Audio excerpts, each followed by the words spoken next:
Hi, my name is Sonya Genel. I've been practicing yoga for half my life, so 15 years, and I've been teaching yoga for 9 years.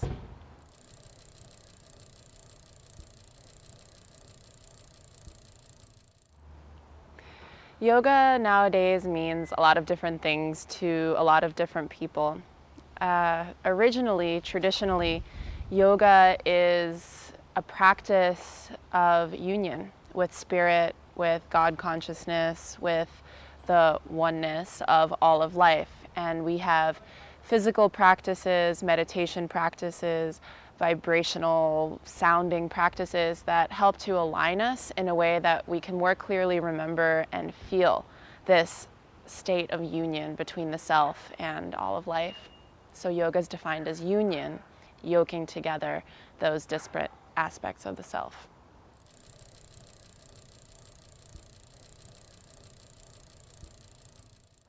So I discovered yoga in high school when I was a teenager. I think I was just 13 or 14 years old when I first tried yoga.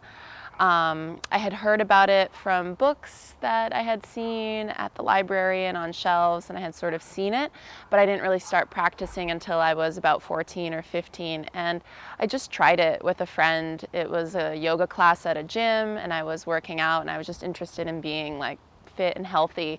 But then I wandered into a yoga class for the first time, and it was unlike anything else I had ever experienced. And my feeling was really that I had experienced yoga in a past life. So as I was practicing, my feeling was, this is familiar. I already know this. I just forgot, and I'm starting to remember.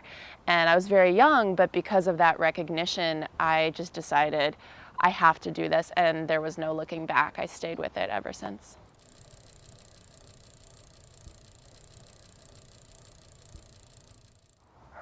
I believe that there is a collective evolution of consciousness happening on the planet at this time. And there are lots of things happening on an individual people level. Humans are all kind of waking up and starting to feel this tension in their life, like something isn't right, something isn't enough. So you see a lot of people making changes on a personal, individual level, changing where they live, changing their career, breaking up their relationship, and just having a little bit of a life meltdown. Like that's happening more and more commonly. You see that less people stay on the track that is prescribed to you early in life, like, okay, you're going to grow up and you do this. And more people are saying, no, there's something wrong. I have to change everything. I have to, individually make a change. And then you see it on a larger scale with a lot of civil unrest. There's been so many revolutions and protests and all this stuff that's been going on just in the last century, the last 50 years, the last 10, 20 years. It's gotten more and more exponentially powerful. So there seems to be this collective sort of unrest in the human consciousness and the energy on Earth in general. And I think yoga is really meeting people in that space of finding a connection to spirit and a connection to their heart's truth in a way that really can't come from the outside. Like nobody can bring it to you and tell you what's right for your life or what's right for the world at this time. And there's this deep inner knowing. So what I'm really interested in is connecting people to their intuition through yoga. And I think a lot of people are feeling that desire. And so yoga is just meeting people like right there.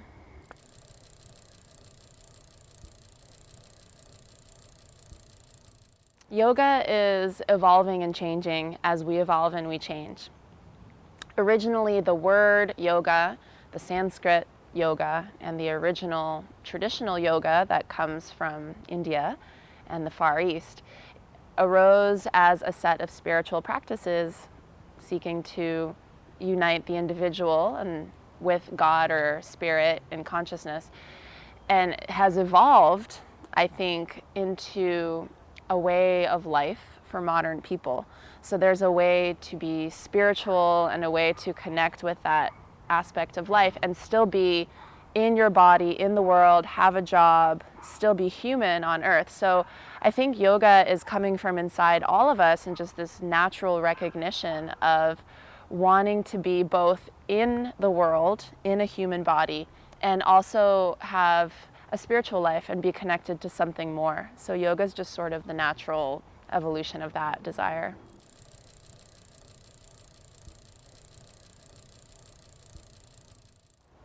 As a yoga practitioner, my biggest challenge at this time is really balancing my teaching and my personal practice. And I think many yoga teachers are going to have that response. It's so important to have your own practice. Like, you just have to get up and do it every single day. And depending on where your body's at, like if you have an injury or if you're sick or you're tired, you still have to get up and practice. So maybe your practice will be more heavily emphasizing meditation, or more about chanting, or just very restorative, easy yoga. But the point is that you get up and you come to your mat every day and you connect with spirit and you connect with your body and you connect with your heart. And if that isn't there, then all the teaching that you're doing just doesn't feel right. Yeah, so a lot of yoga teachers get burned out because they're teaching yoga so much every day, and then they're just tired, they're sick of talking about yoga, and like you can tell, like they're just on autopilot.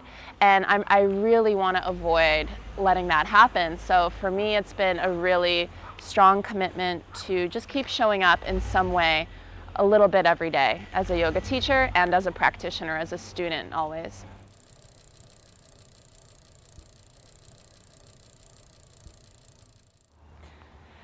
Yoga changed everything. Yoga really brought me home to myself. Like I said, I've been doing yoga since I was so young that I barely know life without yoga, but I have a feeling it wouldn't have gone very well if I hadn't found yoga. I've always been a very passionate, very fiery person. When I was young, I felt like I was just going to go crazy if I didn't find somewhere to direct all my creativity, all my feelings, and it was very intense and it was very difficult and it was painful to be in a body and not understand, why am I here on earth? Like sometimes I just feel like I came from another planet and I landed in this body and it's confusing and painful here, and I couldn't accept the story that like, oh, just, do your work and get along with everyone and you're going to be fine. And I was like, no, this is crazy. Like there has to be something more. So I was starting to go a little bit towards a self-destructive path when I was like, 13 years old. And then I found yoga and it really saved me from myself. It gave me a place to channel and transmute and transform all that fire into something that was really healing. That was something really empowering for both me and eventually for other people when I became a teacher. So I'm very grateful for it.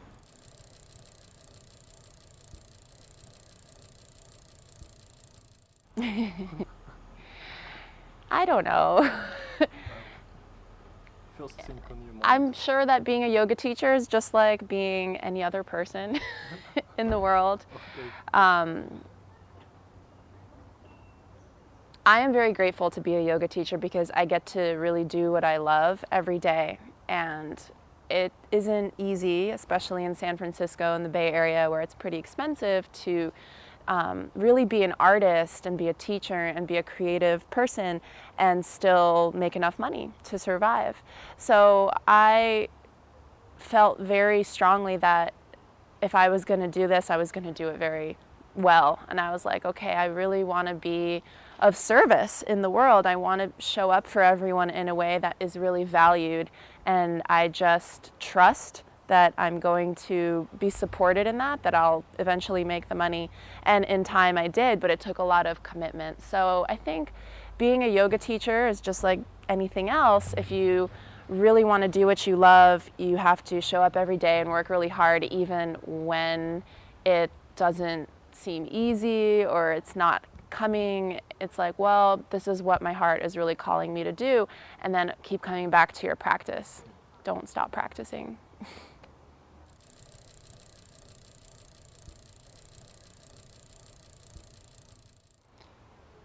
You shouldn't. Do whatever you want. Okay. And when you want to, I'll be here. You can come try. But if you don't want to, You shouldn't. When it calls you, then you go. And if it's not, nobody's going to be able to convince you, you know. So Okay. everyone just should do what they feel like doing.